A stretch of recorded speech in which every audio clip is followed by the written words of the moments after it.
Oke, Assalamualaikum warahmatullahi wabarakatuh, warga Desa Sukawadi semua. Ketemu lagi bareng saya Raden Ruli di Mencekam, di mana kali ini saya akan membawakan cerita yang sudah dikirim oleh Ninis Fuzi Rizkiah. Ceritanya tentang apa? Pastikan hanya di Mencekam menceritakan email kamu.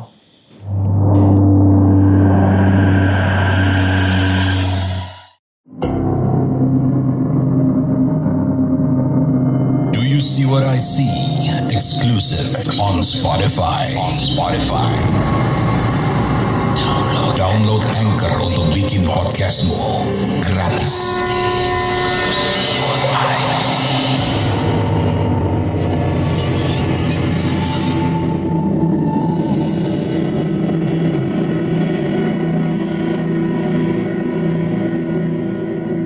Oke, saya akan bercerita tentang kejadian yang pernah dialami oleh keluarga besar. Iya, jadi bukan dialami oleh saya sendiri, tapi oleh banyak orang. Ketika itu terjadi di tahun 2004 ya, antara 2004 dan 2005 di kediaman nenek. Dan waktu itu nenek baru saja meninggal dunia, di mana saya dan keluarga segera ke tempat tinggal nenek, ke rumah nenek ya. Dan kalau dibilang jarak dari rumah saya ke rumah nenek nih kurang lebih jaraknya 15 menit. Kalau dari kota sama sih, kurang lebih 15 menit.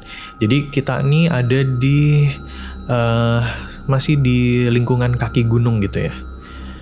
Nah, jadi kebayang ya, jalan di kaki gunung tuh nggak besar, kemudian jarang banget dilalui kendaraan, terus lampu penerangan jalannya juga tidak begitu terang kala itu ya.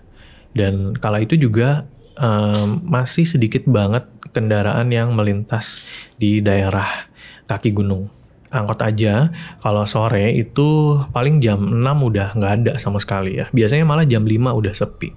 Jadi maghrib itu tidak bisa dipastikan tidak ada orang yang keluar. Ya kebayanglah situasi rumah nenek saya ya. Waktu itu nenek meninggal jam 1 dini hari. Dan keluarga saya maupun anak-anak nenek semuanya berkunjung ke rumah nenek di hari itu juga ya.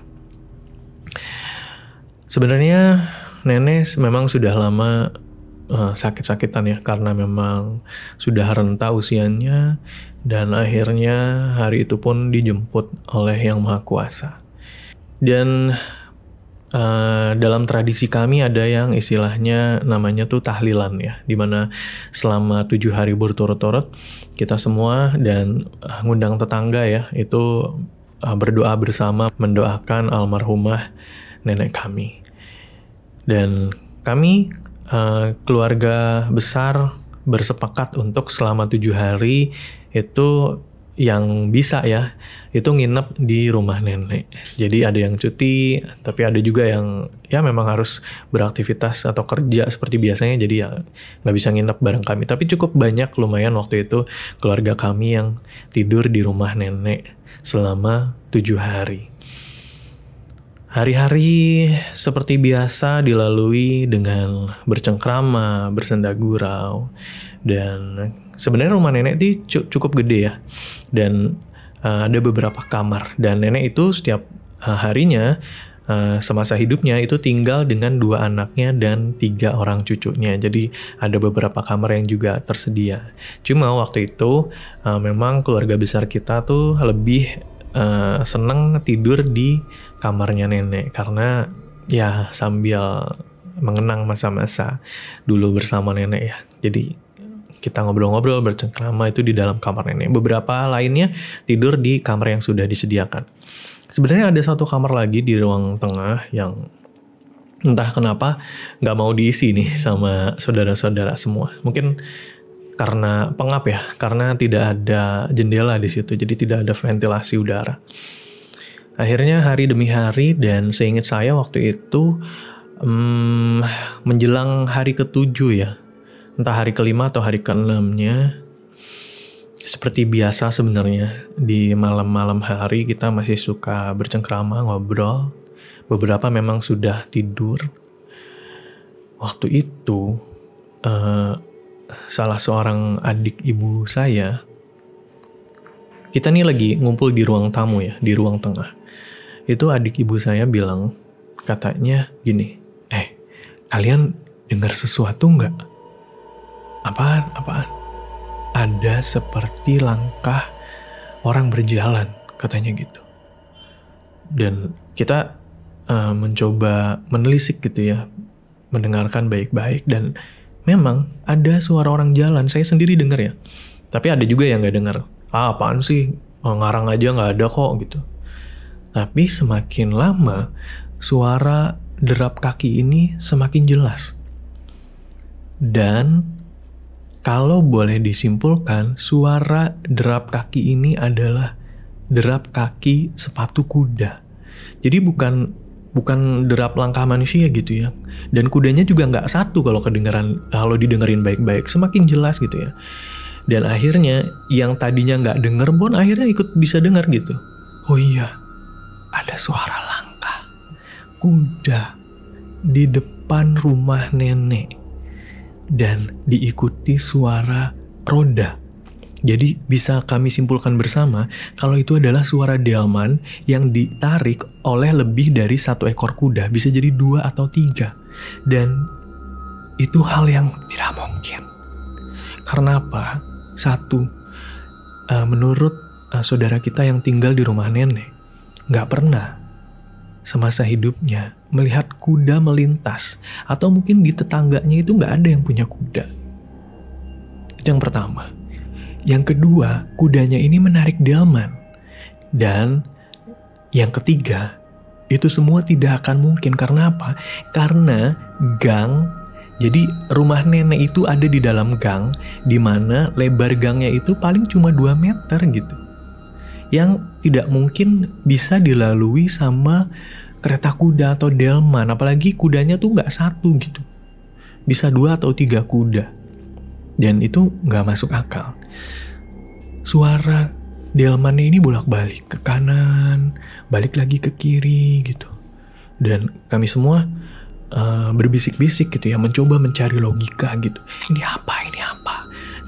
Gak mungkin ada delman gitu. Dan saking kerasnya bisik-bisik kita tuh, beberapa keluarga kita yang tadinya tidur tuh terbangun gitu. Ada apa sih? Coba denger deh. Ada suara delman lewat di depan rumah. Dan keluarga kita yang baru bangun akhirnya menelisik, ikutan mendengar, dan memang semuanya ikut mendengar gitu. Sampai akhirnya kita menyikut satu sama lain gitu ya. Kamu aja gitu.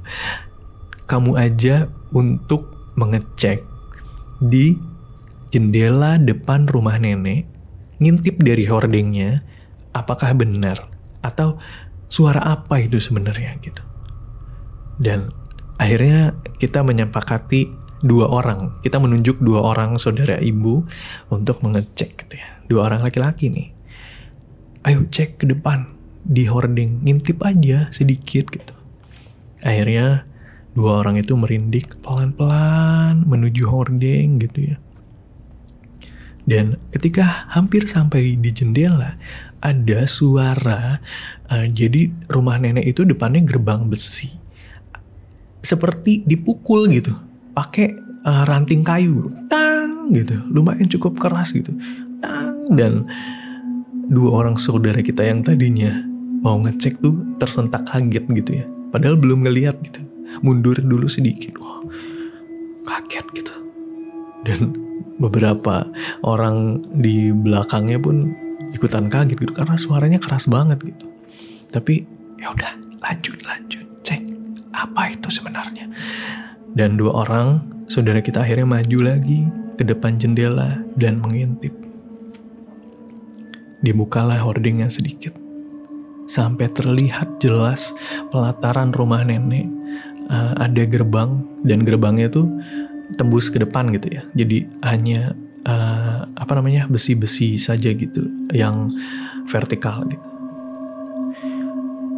Dan di depan rumah nenek, di jalan gangnya, masih terdengar suara delman bolak-balik, masih terdengar suara derap langkah kuda, tapi wujudnya tidak ada. Iya, suaranya ada, jelas banget, tapi wujudnya nggak ada. Dan karena merinding, dua orang saudara kita itu kembali ke ke orang-orang yang ke saudara-saudara kita yang lagi kumpul di ruang tengah dan bilang, gak ada apa-apa. Aneh banget. Sampai akhirnya kita semua mencari-cari lagi logikanya apa gitu ya, dan gak ketemu ya. Sampai larut banget, hampir menjelang subuh. Ada yang gak tidur sampai lanjut subuhan gitu. Ada yang tidur dulu sebentar untuk nantinya bangun sholat subuh. Dan ya akhirnya kita semua bisa tidur. Sampai tibalah di jam sarapan gitu ya. Kami semua sarapan, ngobrolin apa yang terjadi semalam, kembali lagi mencari logikanya, tapi nggak ketemu gitu ya. Ya sudah. Kami anggap itu misteri yang sampai saat ini belum terjawab gitu. Sampai hari ketujuhnya kita tidak menemukan lagi suara atau hal-hal yang aneh gitu ya. Oh ya, pada malam itu suaranya emang hilang sendiri gitu ya. Itu kurang lebih beberapa menit saja sebenarnya, antara 5 atau sampai 10 menit. Tapi itu kan cukup creepy gitu ya suaranya. Nah, ketika semua sudah pulang ke rumah masing-masing, alhamdulillah tidak terjadi apa-apa. Tapi kami ini mendengar adik ibu yang tinggal di rumah nenek itu ternyata masih sering digangguin. Digangguinnya macam-macam. Ada suara perempuan merintih menangis. Ada wujud sosok perempuan yang berambut panjang yang tiba-tiba berdiri di sudut kamar. Dan kadang juga perempuan itu mondar-mandir di teras depan rumah nenek. Ada suara kaki di atas plafon, ada yang ngelemparin di atas genteng gitu. Lumayan cukup mengerikan kalau menurut saya ya. Semoga nanti ada cerita dari adiknya ibu ini tentang detail apa cerita yang dia rasakan saat itu. Oke, untuk mencekam hari ini sampai segitu dulu ya. Terima kasih banyak untuk Ninis Fuzi Rizkiyah yang udah mengirimkan ceritanya. Dan buat warga desa Sukawudi juga yang punya cerita, silahkan kalau ingin direkam audionya bisa langsung aja kirim ke podcast.ceritahoror@gmail.com, atau yang punya naskah tulisan yang mau dibacakan di Mencekam silahkan ya. Dan kita juga masih tayang seperti biasa di Spotify ya, cerita-cerita yang dikirim oleh kontributor dengan konsep audio, silahkan langsung aja ke Spotify. Jangan lupa di-share video ini, di-likes, komentar kalau perlu, dan ketemu lagi di Mencekam berikutnya. Saya Raden Ruli pamit. Wassalamualaikum warahmatullahi wabarakatuh.